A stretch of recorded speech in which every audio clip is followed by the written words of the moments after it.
Un intellectuel, c'est celui ou celle qui prend la parole sans qu'on l'invite à prendre la parole. C'est quelqu'un qui se dit « j'ai quelque chose à dire, il faut que je le dise sur la place publique ».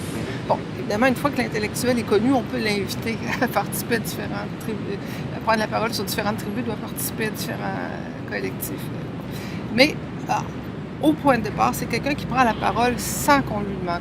Sartre disait c'est celui qui se mêle de ce qu'il ne regarde pas. Moi, je dirais qu'il se mêle de ce qu'il regarde parce qu'il se sent tellement concerné qu'il dit j'ai quelque chose à dire, il faut que je le dise. Puis si moi je ne le dis pas, peut-être que personne d'autre va le dire. Donc un intellectuel prend la parole. Et c'est pour ça aussi que je me suis intéressée aux revues, parce que c'est quoi une revue sinon une façon de prendre la parole. Un intellectuel, généralement, a une parole critique.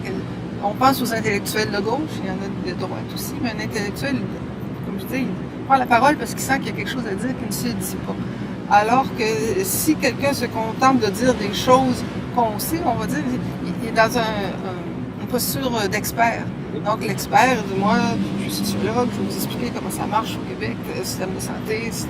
Alors, c'est un expert. Donc, il ne va pas avoir une posture nécessairement critique, ou si la posture est critique, ça va être au nom d'un savoir scientifique et non pas au nom d'une opinion citoyenne.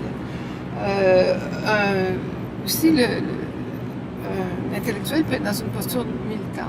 C'est ce que Gramsci a appelé l'intellectuel organique, où il fait un travail intellectuel, mais au service d'une cause très explicitement. Alors que l'intellectuel peut se faire compagnon de route d'une cause, mais pas au point de l'adopter sans distance critique. Il y a toujours une relative distance critique qui varie selon les époques, selon les personnes. Là, toute l'université et tout ce système de recherche tend à nous entrer dans des petites cases. Et moi, quand je dis que je suis spécialiste du Québec, les gens disent « mais encore ». Je dis quand je répète, je me suis intéressée à la contre-culture, à la famille, au groupe associatif, au cinéma, au bénévolat, au cinéma. Donc, moi, je suis pas à l'aise dans des cases comme ça, mais en même temps, il faut... l'université tend à nous rentrer dans ces petites cases. Donc, c'est pas nécessairement propice. Mais en même temps, il faut faire attention de ne pas idéaliser le passé. Parce que là, on parle de notre ami le maire Tremblay de Chicoutimi, celui de Chicoutimi, parce qu'il y a deux maires Tremblay. Donc, le maire Tremblay de Chicoutimi qui a dit des choses assez grossières sur les intellectuels.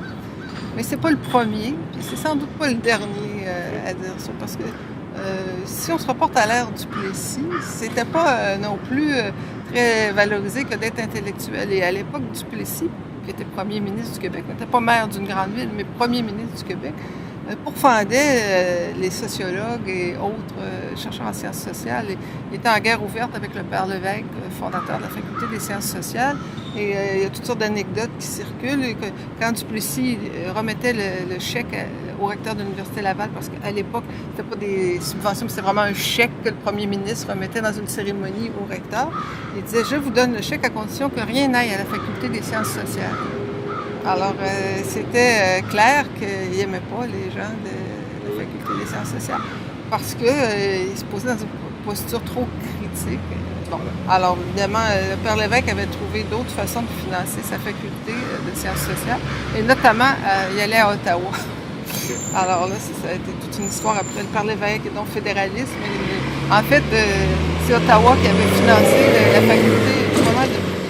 Bon, c'est une parenthèse. Donc, le travail intellectuel, ou le travail des intellectuels, alors dire que toute la faculté des sciences sociales était à l'époque constituée d'intellectuels, je n'irai pas jusque-là, mais il y avait une distance critique par rapport au gouvernement de l'époque et à Duplessis, que lui ne supportait pas. Donc, il faut faire attention quand on dit « ouais, le maire Tremblay dit des horreurs », mais il y en a d'autres avant lui qui en ont dit, et puis il y en a d'autres possiblement, malheureusement, qui vont en répéter.